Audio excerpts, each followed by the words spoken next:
All right, welcome to Agent Tactics. It is another exciting Friday, and I have an amazing guest, Sandee Payne. I know a lot of you are familiar with Sandee, but I'll go back over and give you some of the highlights. Not only is she amazing, but she took a challenge from Tom Ferry to get 100 listings in a year. She's not an agent that typically gets 100 listings or has a large team. In fact, she was solo for quite a while. So when she took on this bet, she had to put in the systems in place to get there. She had to put in the numbers in place to achieve this goal. And the side benefit was she did really, really well. And she has an amazing story to tell. I'm really excited to hear. She came in Austin a couple weeks ago and told her story. It's phenomenal. I think for anybody that's wanting to set goals, what she did to set the goals, to create the goals, and to complete the goals, I think is some of the most inspiring things I've seen. So I can't wait to share Sandee Payne with you. Sandee Payne, welcome. Hi, everybody. Thank you so much for having me again. I see some familiar names popping in here, which is fantastic. And, this is a story that I've actually gotten to tell several times since winning the challenge. And every time I tell it, I get more excited and I get more excited to watch everyone else get excited because I think it's a story of hope and I think it's a story of possibility.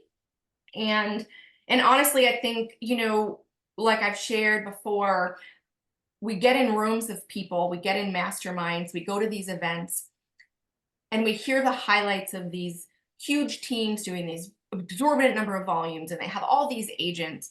And I remember sitting there, when I first went to those, and I thought, I don't relate to that. Like, I'm just one person. I can't do those things. Um, and I think this gave an opportunity for everyday agents who are just working really hard, just trying to do this thing we call real estate. Um, I think it's a good connection. I think it's relatable. I think I don't want to say I know because I've gotten the feedback and I've heard this from so many people. Um, it just sparks a little hope because if I can do it, you can do it. I'm nobody, like Jeremy said. I mean, I'm Sandee Payne, but I am just an agent like you who is trying to do their best, trying to do the hustle every day, work with clients, and reach your goals. And I'm excited that I was given this challenge, this opportunity. It was scary. We're going to talk about kind of the emotion and kind of what I went through during this challenge. But I'm so happy to have been given it and so happy to be in a place where I can hopefully inspire and encourage agents who might be feeling not capable or feeling not able. Yeah, I just want to instill a little bit of insight and inspiration, and that's what I'm here to do. Awesome. I'm excited. I mean, I got to hear your whole story for the first time a couple weeks ago. Obviously, I knew this story, but Mhm. hearing kind of all the challenges that go in is pretty exciting for me and too.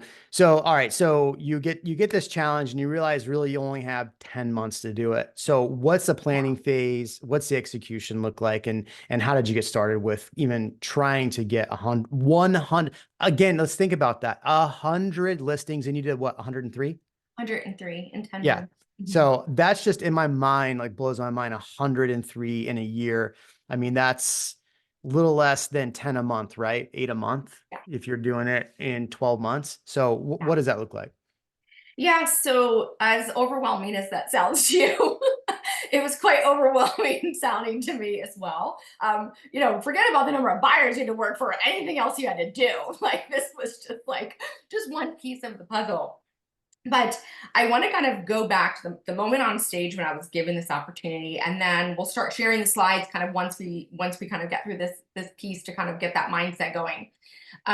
I was on stage. I just want to kind of preface why I was on stage in the first place to get the challenge. I was on the stage with Tom in 2021 on a very small panel talking about listing attraction strategies. So not just how to win the listing presentation piece at the table, but how to even get the attraction to come to you in the first place. Like I think that's we're all great. We all have a beautiful listing presentation. It's all printed out, it's bound, whatever. But it's like, I want to use it. How do I get to where I can actually use this presentation? and all of the attraction things. So that's what I was sharing. And at the end of the panel, Tom kind of turned in his witty way that he does, and we hear him throwing out, kind of challenges to people, over these different events. And he said, "You want to make a bet?" And I thought, yes. Like, I don't care what it is at this point. I don't care if he said jump off the bridge. Like, I would have done whatever he asked me to do. One, because he's amazing, right? He's amazing. He's encouraging. The ecosystem's amazing. But two, he doesn't ask you for no reason if he doesn't think you can accomplish it. And I think that was my first reason that my hand went out, probably before I even knew what the challenge was going to be. I thought, I have a moment here. I'm going to do something amazing. He's expecting me to do something amazing.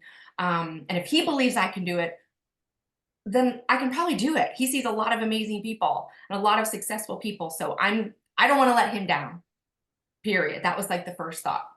So I reached out my hand, and it was kind of a funny moment because I didn't even know what the bet was. And he's like, "You ready?" I was like, "Yeah." He's like, he said, I'm going to bet you that you can't sign. Now, these aren't appointments. These are actually sign and list 100 listings between this summit event and the next year on stage. And I was like, "I'll do it." And he was like, "Okay." He's like, $10,000. I was like, "Okay. Like, you'll give me $10,000 if I do it?" And he's like, "Yeah." I said, and he said, "But if you don't, you have to give me $10,000. And I was like, "Well, that's not going to happen." You're making a bet with the wrong person. So shook his hand. "Oh, that was fun. It was amazing." Wah, wah, wah. I get back home. And this is when the reality set in. What did I just do? I can't do this. All these negative, "I can't do that. I've never done that before. I don't have things in place. I don't have a support system, blah, blah, blah, blah, blah." And all these excuses, just started pouring in because I don't know, self-doubt. I don't know why we turn to that. "I can't do it. Not me. Anybody can do it, but not me." I don't know why we get to that place or how we get to that place so quick in our businesses. But I was there for a short time, and I said, "Okay." He didn't ask me for no reason. He believes in me. My coach believes in me. I sat down with my husband and I explained to him what I had just done. And he believed in me. And I was like, "Okay, then I have to start somewhere. I have to believe in me too, because I'm the one who's going to have to put in the work. And if I can't believe in myself, then it's not going to happen." And the last thing I want to do is stand on stage 10 months from now and not have given it my all and say I didn't do it. Now, of course, if I did 70, that's amazing. Like any number would have been great for anyone else. But I was like, we're doing this thing. We're going to do this thing. And so reality set in, and I had to get to work. And I was able to do it. And that's what I'm ready to share. Are we ready? Awesome. Yeah, I'm ready. Are you in the chat? Put a 1 in if you're ready, because I'm dying. I'm ready. I got to hear this a week ago, but I'm so excited to hear it again. So drop a 1. All right. Tammy's ready. Jackie's ready. All Tammy, right. Jackie. All right, we're gonna go. I'm gonna share Okay. my screen. Go ahead. So interrupt me anytime, Jeremy, okay? Sure. Okay. So just to kind of recap on me. I've now been in the business for 10 years. I am here in the Fort Hood, North Austin, Fort Cavazos, kind of central Texas, a little north of Jeremy. I am a broker associate. I have my broker license, and I have a very, very, very small team that now works with me. My production, just so you can see the year I did the challenge. So this was actually the 10-month time that I did the challenge. This is what it turned into, I guess the 2022, I guess. So it was, you can see the more than enough listings. And my average price point's like $275, like pretty normal. This isn't like $1 million market. My team now, I do have some full-time agents. I have 2 assistants. So everything else I do myself. Pretty easy. Pretty easy. I say easy. But let me frame the math, because 100 is like a really, really, really big number. And it's quite overwhelming, to be honest. I'm like, well, okay, let's just start with one. Um, so I thought, okay, just like we business plan and we know our yearly goal, and we kind of say, if I want to do X by the end of the year, we're going to break this down. What does this look like monthly, weekly, daily? What are my small goals? What are my small steps every day that I have to complete? And if I can stay on track with those, I'm going to hit my 100. Like, it's going to happen if I do the small steps every single day. So the math to this, basically, I had 10 months, 100 listings. Yeah, 2.5 listings a week. Let's call it 2 to 3 listings a week.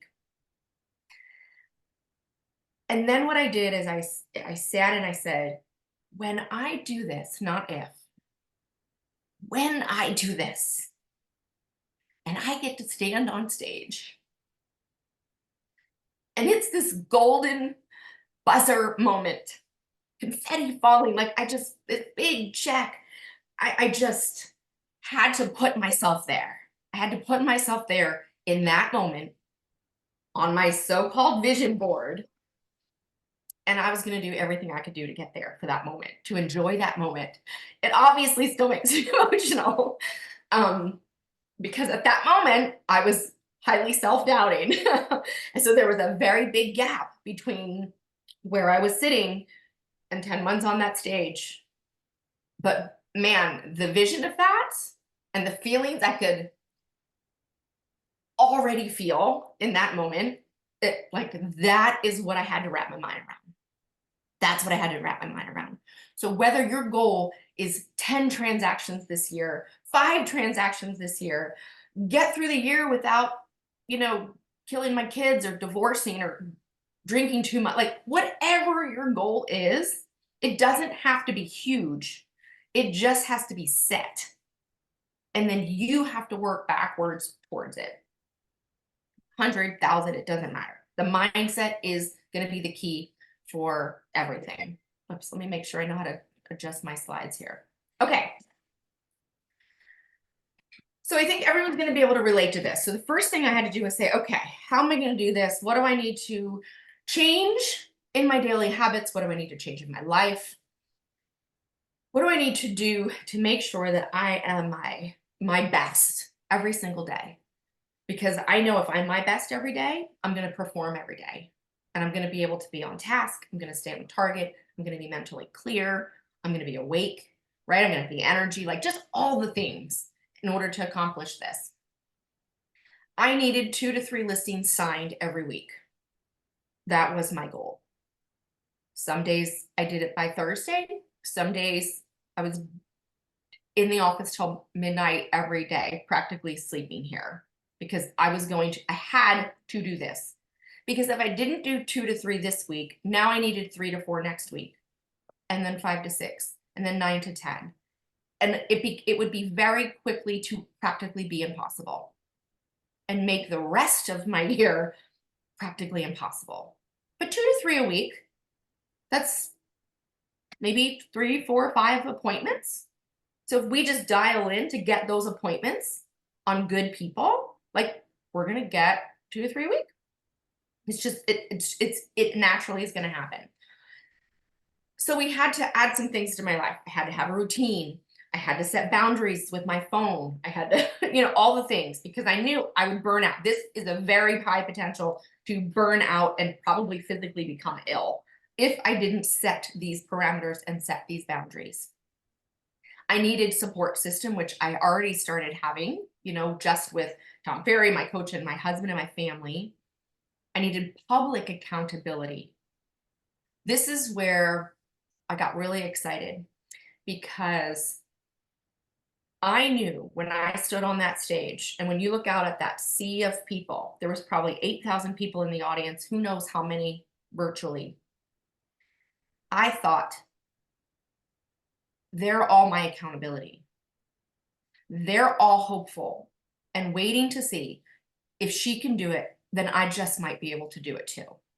So I had, I'll call it 10,000 agents holding me accountable publicly. that's a lot of people with eyes on you. That's a lot of people who are hopeful for you.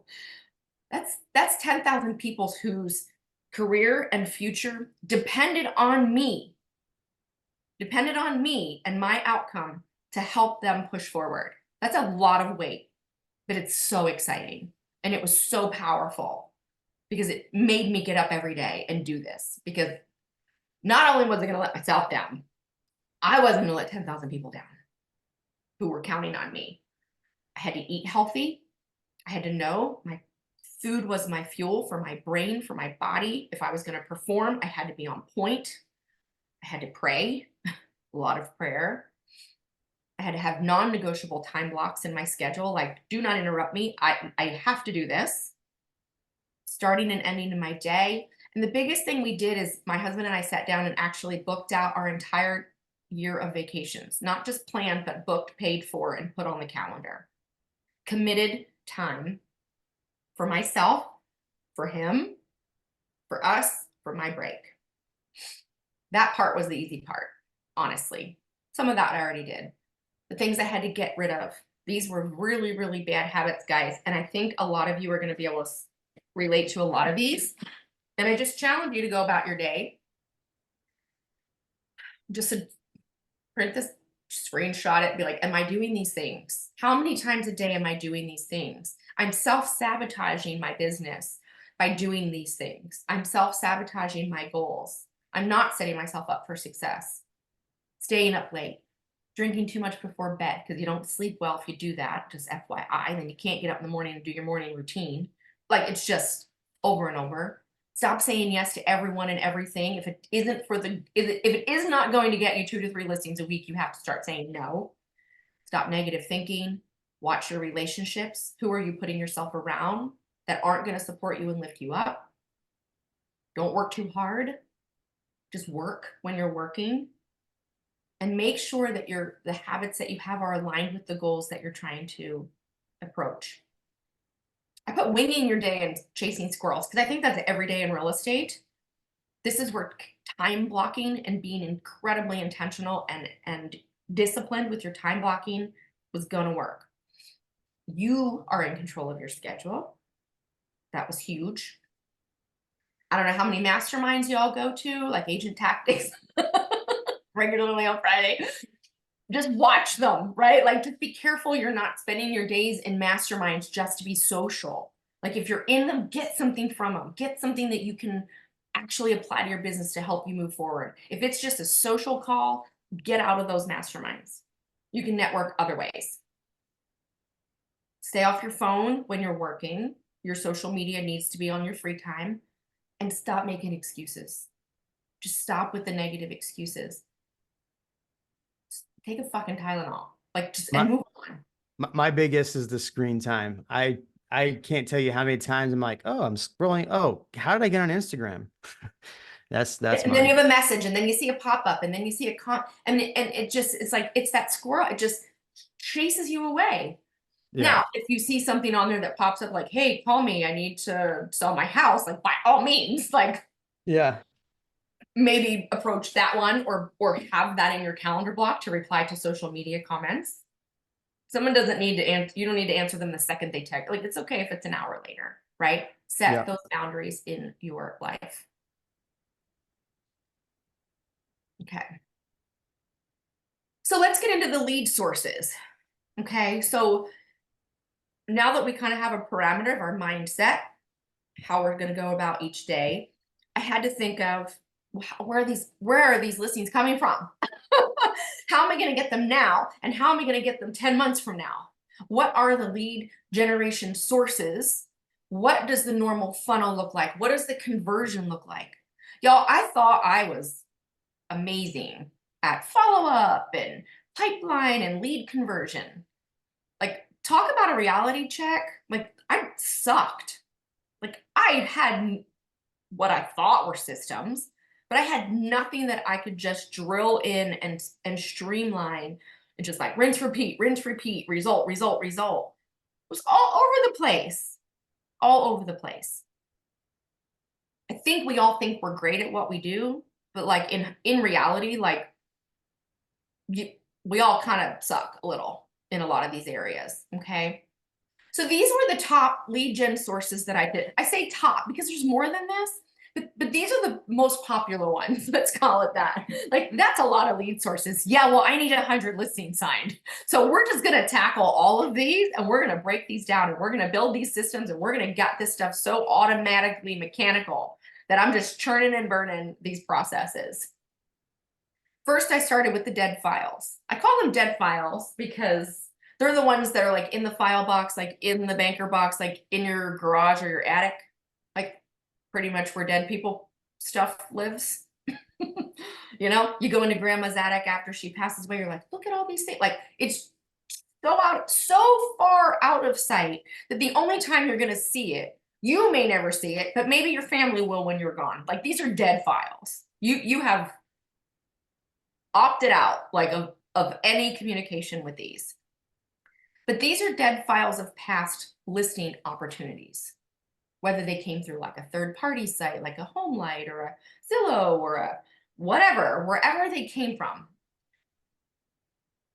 You just either didn't follow up, they weren't going to sell, like whatever the reason was, it was a lead source that came in with a listing opportunity that you haven't closed yet. Okay. Do we all know where our dead files are? Could we go get them this weekend? Dig them out of the garage, upload them from your hard drive, like just wherever they are, piles and piles of them printed somewhere. I don't know where they are, but we all have these ghosts. So I thought, who best to sell a house is someone who I know wanted to sell their house, right? They're probably the lowest hanging fruit. Like, you thought about selling, did you sell? So there I go, banker boxes, like 7 years of banker box into my office, one at a time, checking them on the CAD, cross-referencing the MLS and the tax records. Do they still own the house? Do they still own the house? Chuck, chuck, chuck, shred, shred, shred. I probably had 700 files, you guys, in 7 years. We probably let go of at least 100 listings a year. Just a mental exercise. Everybody knows what their average commission check is. Get that number in your head. I don't know, times it by 700 dead files.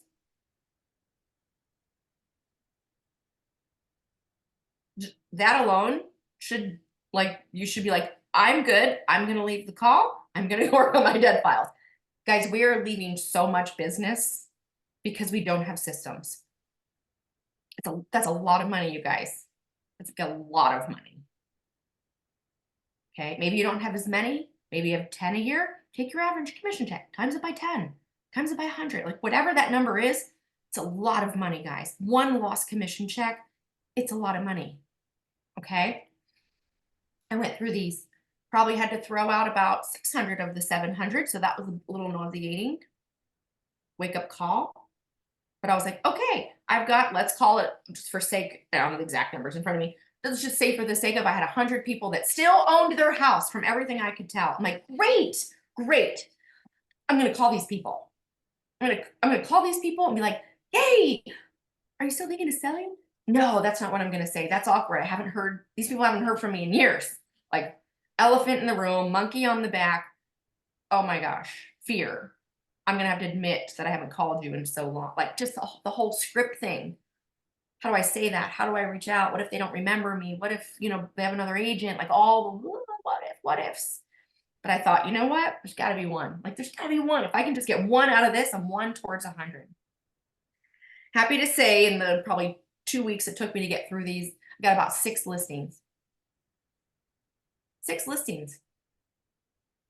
I don't have dead files anymore. We don't have those boxes anymore. They are all alive and well and being nurtured until they either die or, like, for some reason they sell to some, like, I can track the fact that they don't own the house anymore. But so far, knock wood, we're just building relationships. Okay.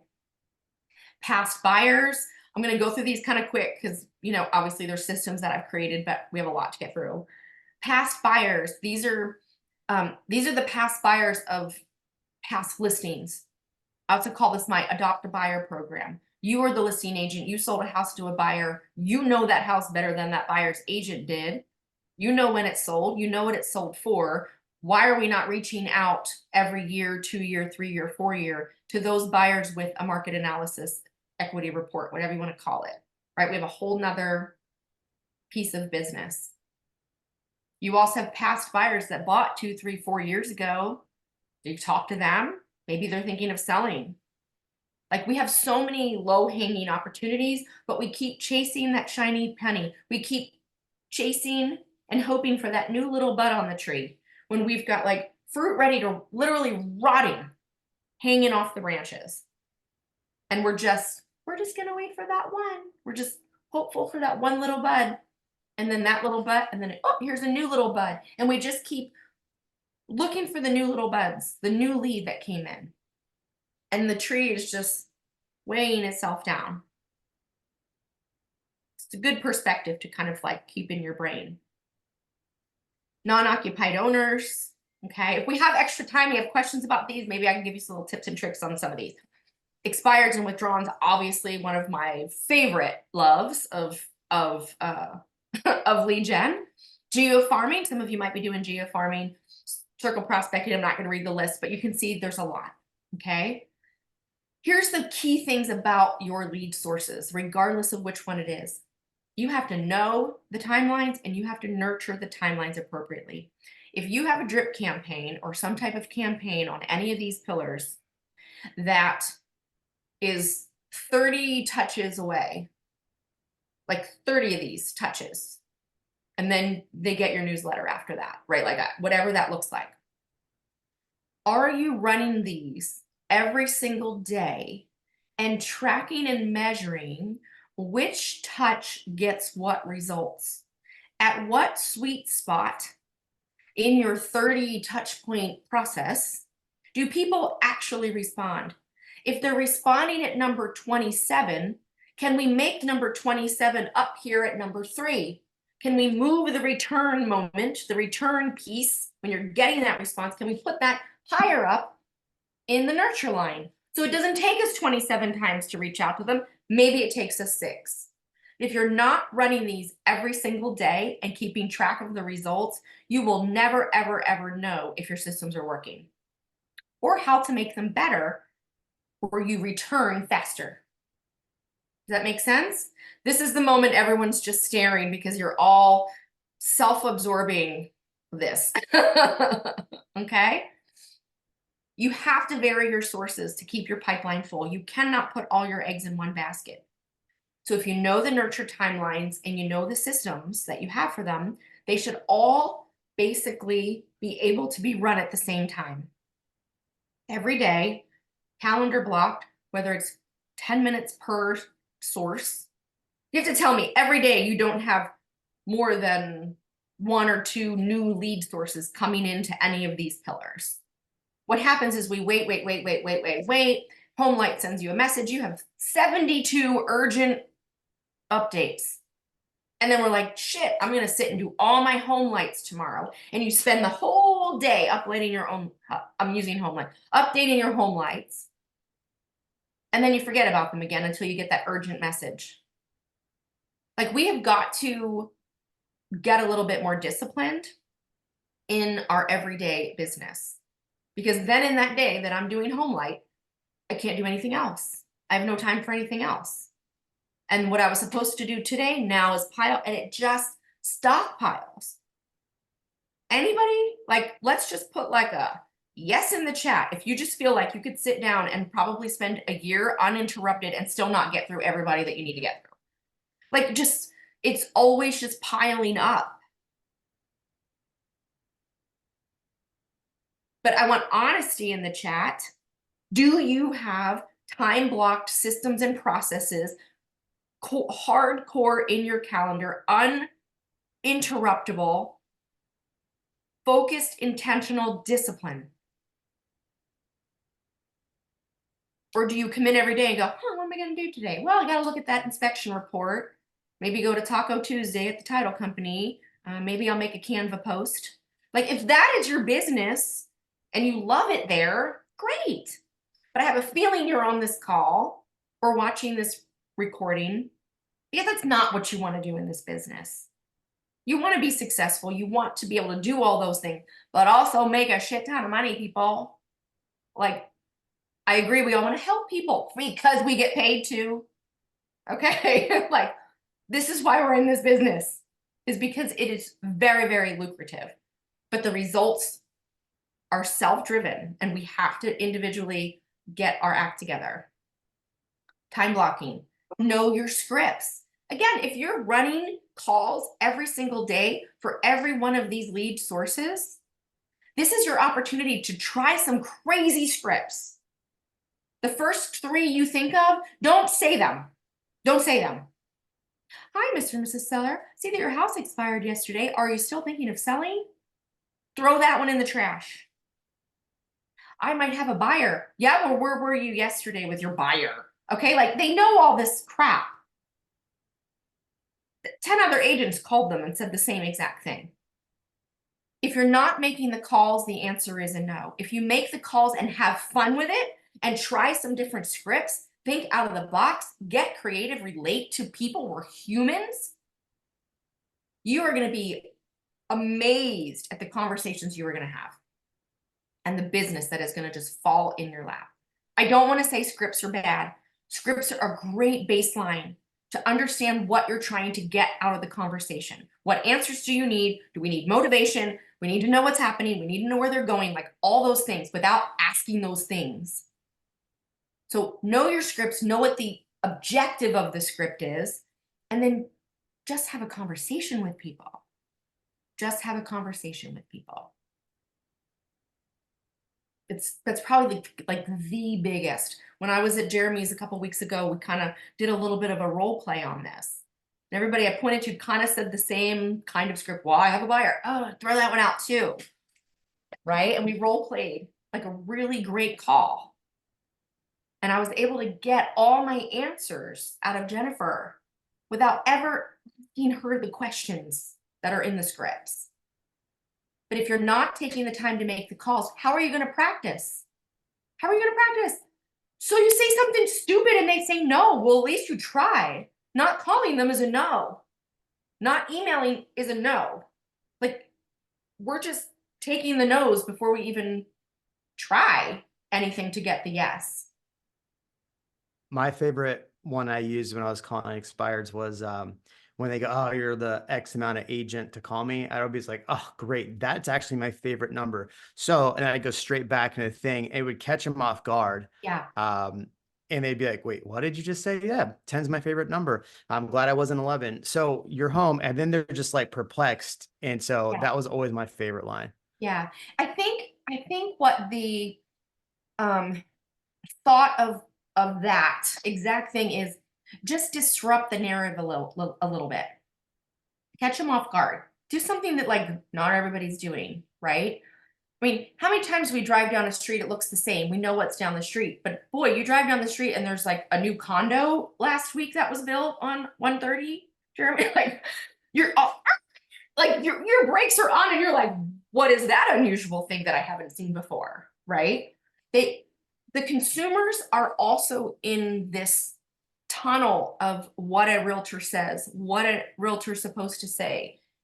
If you went to anybody who wasn't even selling, like, hey, if this were the scenario, what do you think your realtor would say? They could probably give us the scripts. Like, it's not rocket science. Let's just disrupt the norm just enough to do exactly what Jeremy said. Make their brain, because they're waiting for the moment to tell you no. Like, they're just, how many times we get those phone calls from people wanting to sell you Google ads? And the minute you hear the little, you know you're in a call center, right? And you're just like, oh my God, here we go. You're just waiting for them to take a breath so you can tell them like, sorry, I'm not the one. We don't, like, we're doing the same thing when we call our consumers and our prospects. They're waiting for the moment for you to shut up a second so they can tell you no, thank you. Because they've heard this a million times. They know exactly what to hear. Hi, my name's Jackie Dirt. Can she just stop so I can tell her, no, I don't want to be rude. Right? Like, think of what you say and stop saying that and practice and play and make it a game. Make it a game. Like I literally could not make calls. I had to make calls. So I thought, you know what? I'm just going to have fun with this.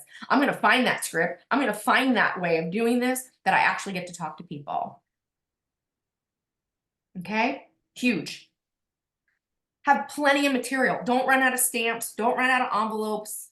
Like I have envelopes ready to go, labeled, stamped, like ready to just an address to go on them. Like if you waste the time with that mass production type of stuff because you're trying to do one at a time, you're going to waste time, you're going to waste money. Cross create your marketing. So if you have 4 lead pillars, how many of those can you actually create the same piece with a very same message to get your point across and then mass produce it? Don't think that all 30 steps of every drip campaign have to be creative and completely different. Hi, you're not sending non-occupied owner information to somebody who's also a referral. These are 2 totally different. You're not doubling up. They don't know that you're using the same postcard. They don't know that you're using the same like email. Doesn't like you're only sending them to one person. So duplicate where you can. Don't keep just recreating, especially if you're printing material. Like if you have to print 100, figure out a way that you can print 1,000 because you're going to save a lot of money. And there's something about 1,000 things sitting in front of you that have to get out the door than 25 in a little pile over here. There's some type of urgency, some type of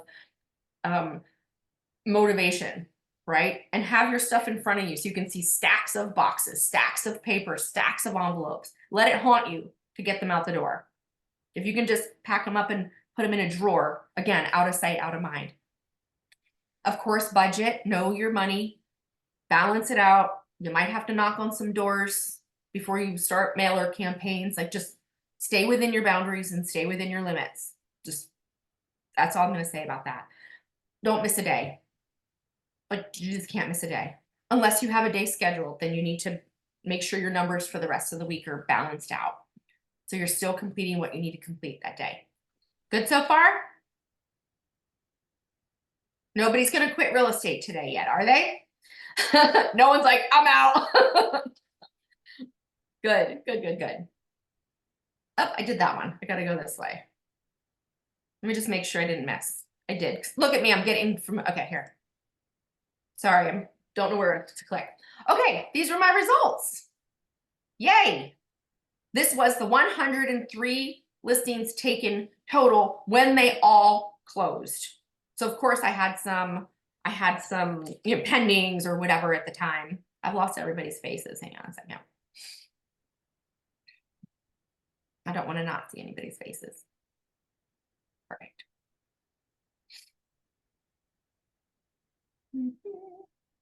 Y'all can still see my slides, right? Yeah. Cool. Let's see.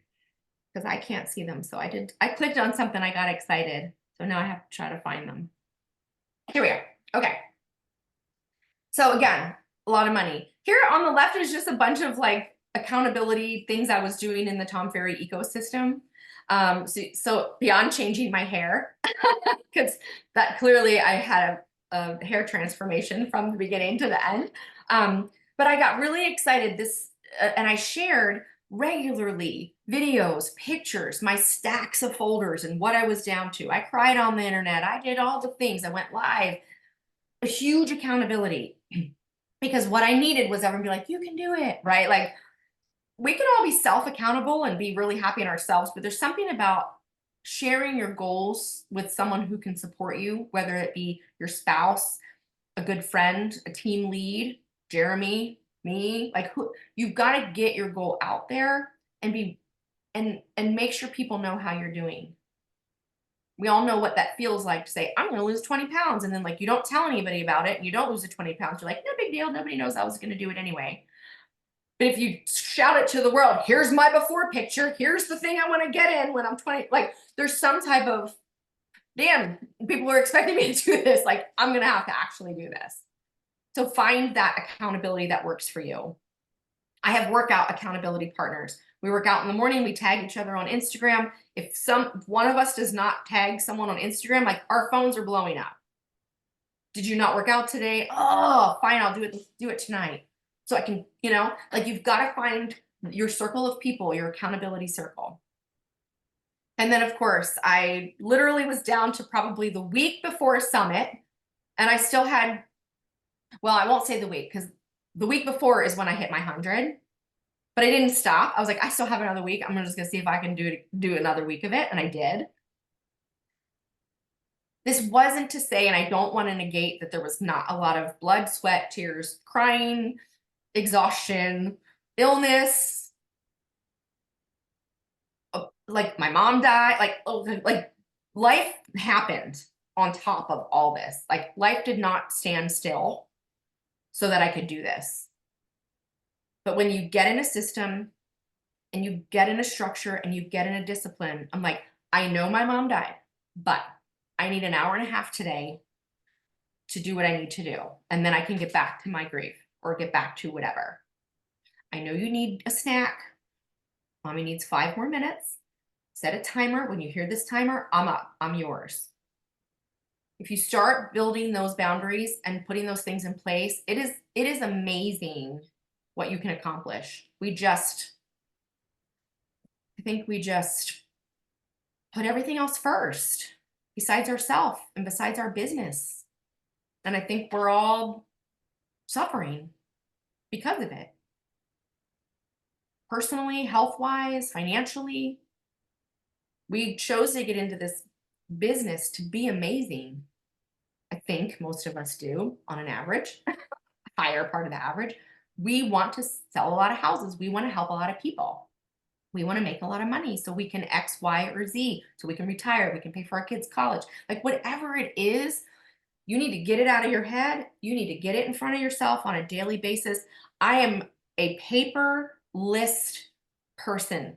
I mean, this this is my morning, like to do with check blocks. Like I literally create this every single day. It sticks on my desk and I have to get these things done on top of everything else that I have to do.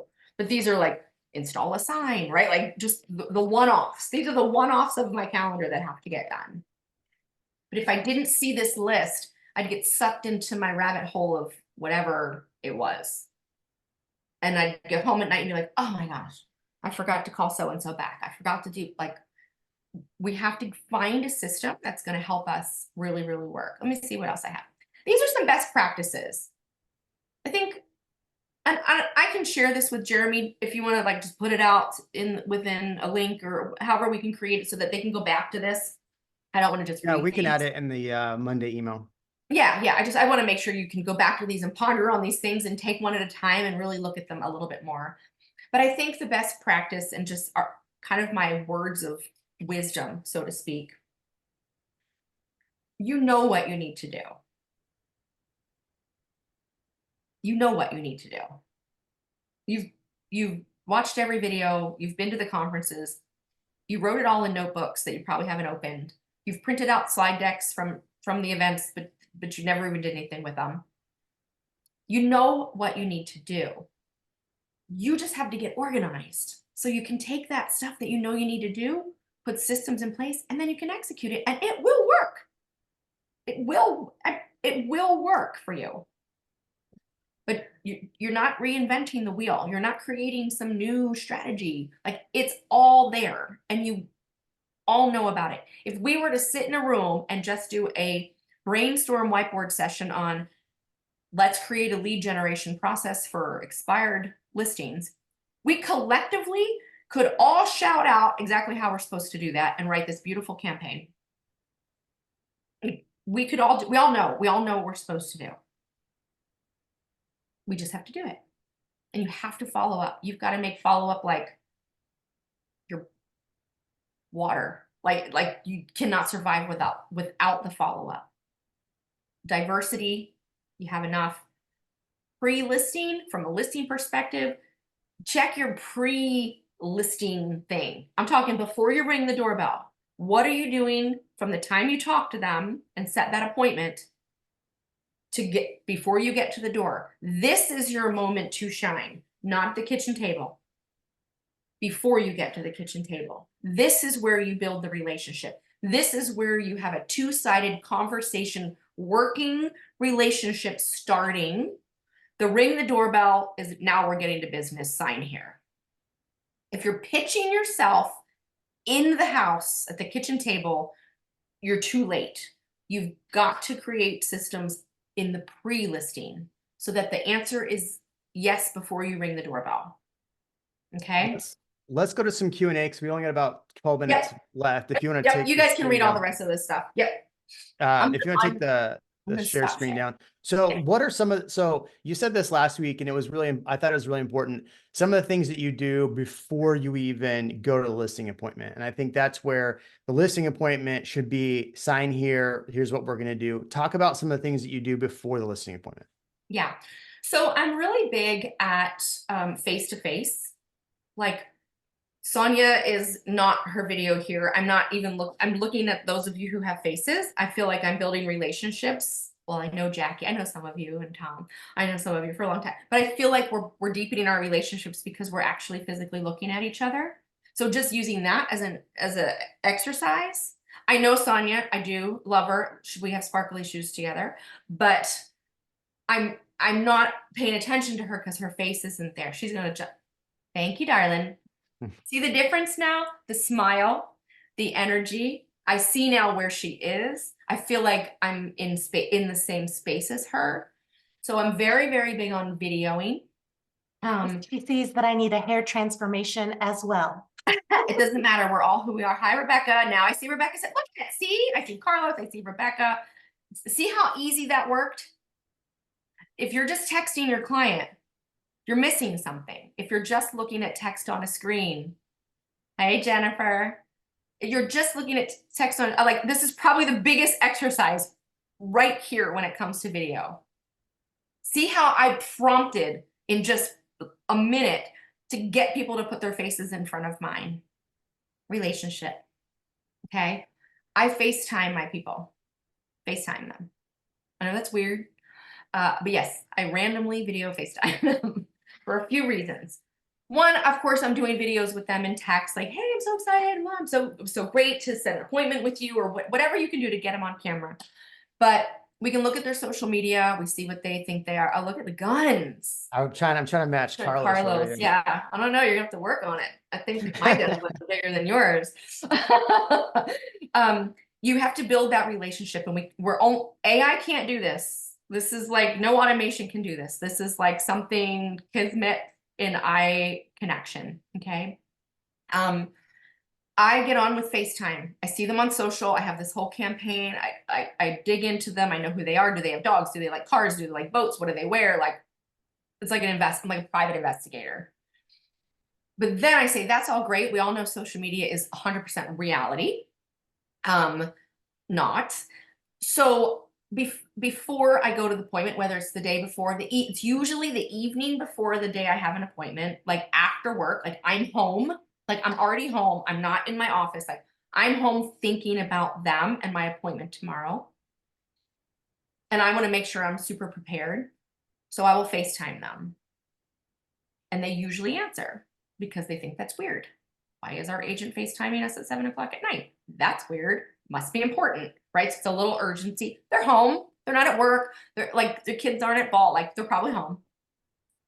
Hey, I know you weren't expecting this call, but I'm going through everything for tomorrow. I'm planning. I want to make sure that when I come to your house, that we're really speaking exactly on what we need to speak. Now I've done the research. I've looked at past photos. Like I kind of know what your house looks like. I know the floor plan. Like I found it all online, but I really don't know what it looks like because I've never personally been in it. Do you have like 5 minutes? Like nothing professional, nothing, anything. Do you think you could just like turn the camera around real quick and just like walk me through? Can you just give me like a quick walkthrough? Okay. We're starting to work together. We're literally working together already before I even get to the house.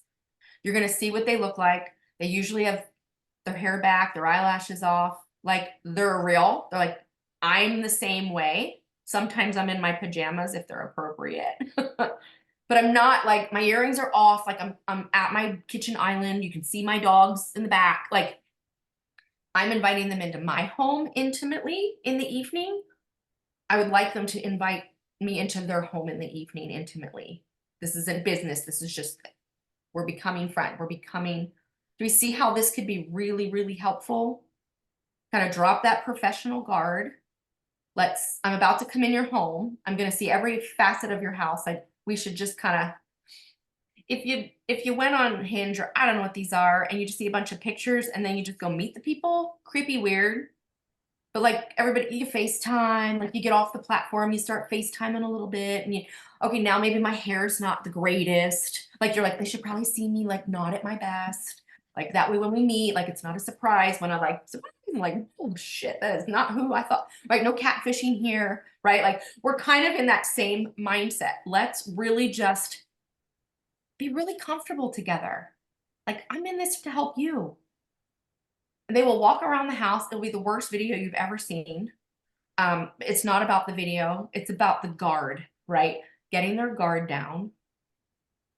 Seeing the house. You're gonna be like, damn, never saw all the walls were pink. Okay, that's something new we probably need to talk about tomorrow. I don't look shocked when I walk in the house tomorrow and I'm like, wait a minute, this is not what I expected, right? And they love it. They actually really love it. It's the weirdest thing. Don't think age has anything to do with it. Because if I FaceTime my father-in-law right now and he's 83, I don't care if he's in the hot tub naked, he'd be answering that FaceTime. Like they are very capable. Everyone is capable of answering their FaceTime. And I build that relationship. And it starts way before. I talk about things that they have in common. I've stalked them on the internet. If they're all about weightlifting, I'm not going to be like, hey, Carlos, I see you love weightlifting. No, but I'm probably going to use a scenario or a case study around, like, you're going to a bodybuilding show. Like, you're not just going to like sign up and show up, right? You're going to prepare. You're going to take the time. You're going to go to the gym. You're going to like wax. Like, you're going to you're going to get into the details. You're going to make sure your outfit looks just right. You're going to get tan. Like, that's what we're doing with your house. We're not just going to throw it out on the resale market. We're going to detail it just like you would if you were a bodybuilder, or trading your car in, or whatever the case may be. But Carlos doesn't know that I know that about him necessarily. But he's like, yeah, I get it. I get it. I get what she's trying to get me to do with my house. I see a couple hands up. Yeah. Yeah. What are some questions? Because we only got a couple minutes left. I have coach call at 11. So yeah, no worries. I got to roll. But what's a couple last questions we have here? You can just unmute yourself and ask your question. Really quick, just wanted to make a comment on that. I do think that's powerful when you connect with your clients. I just recently, last week, I went to a listing appointment. The sellers interview 4 agents total. I got a call earlier this week saying that I was selected. But I remember like the husband works out. So we were talking about, working out and things like that. He's from Cuba originally. So they were looking somebody that speaks English and Spanish. So I connected very well with that, with the wife and the husband and all that. And then they made me coffee, one of those Cuban coffees and all that. And at first I was like, my professionalism was like, no, I'm okay. Thank you. It's weird, having coffee, when you're in a listing appointment, but then I thought, you know what, let me just open up a little bit. And we connected really well. And that's why, when they call me back saying that I was selected, they say, we connected with you the most. And they provided, they told me some things about the other agents and how they acted and how, the reasoning why they didn't select the other agents. And yeah, it's amazing how, it's just little things that help. My question is, do you actually research on them? I always do all the research about the house. I never really do any research about the actual sellers. It's probably more important than the house. On social media, on things like that. Do you actually go and look them up? Yes. Okay. Yeah. As much as I can. Some of them you just can't seem to find. You're like, that's cool, whatever, but you'll find a lot of information. LinkedIn's a great place to find out if they're professionals, what they do. And it's really just for me, so I know, like just going in and having coffee with them, in the back of your mind, you're probably like, oh my gosh, we haven't talked about the value of the house. We haven't talked about the strategy. If they're offering you a coffee, they're not interested in the strategy. You can email them the strategy. You can set up another appointment with the strategy or say, hey, you know what? We just got so wrapped up in getting to know each other. It was like the best coffee ever. Like I had a bunch of other stuff to go over, but like, can I just email it to you? Like, read the room. Like, don't have like, I gotta hit these marks, before and sign here. Like that would have not been good. Like, great coffee. Can you just sign? but it's the relationships. Yeah. Awesome. Yeah, I mean, that's a good point. There's a lot of times that we think that we need to sell, and sometimes all we need to do is just shut up, Yeah. right? Like sometimes we need to ask the question and just stop. Yeah.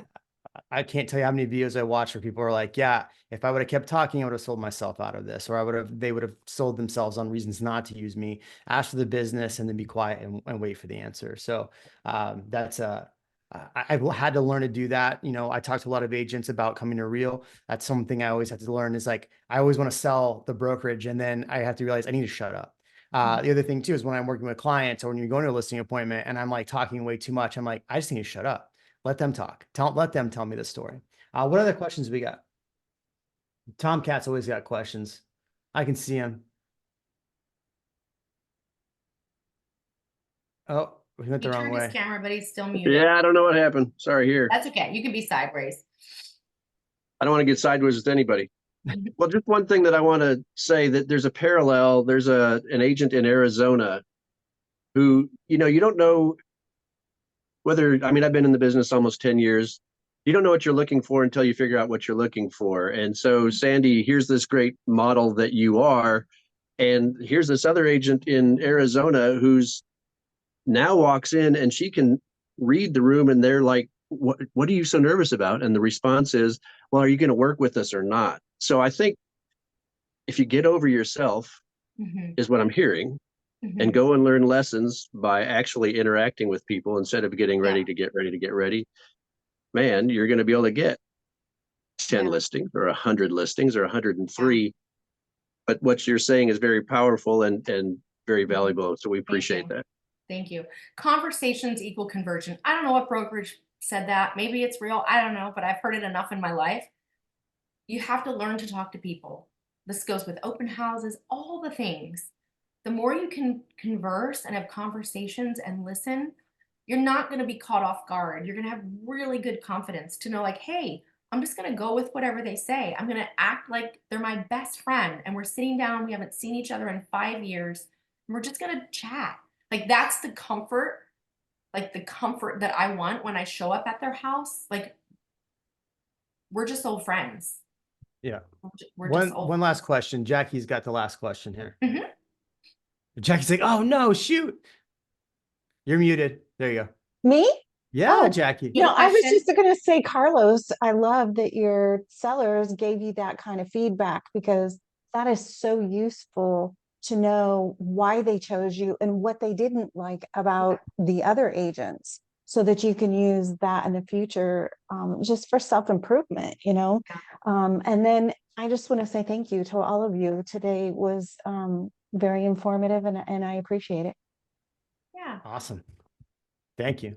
My We pleasure. got Jennifer. I can see you, Jennifer. Last question for Jennifer. You're muted. I There just you want go. I'm not even gonna end with a question. I'm gonna say thank you. I added to my notes. I heard things a little bit differently the second time, so I really Mhm. appreciate that. This was the Jennifer that I said I role played with about the Yeah. the expired. Yeah. Yeah, I just some great takeaways. So thank you. It was really good to hear it. And I think the biggest thing for all of us is the small steps every single day. Yeah. That just keeps it real. Yeah. Awesome. All right, everybody. Thank you. Thanks, I Jeffrey. hate to cut this off, but I do. My coach has already texted me, why aren't you on? So I got coach call. We'll see you, All right. everybody. Bye guys. Thanks for jumping Thank in. you, Sandee.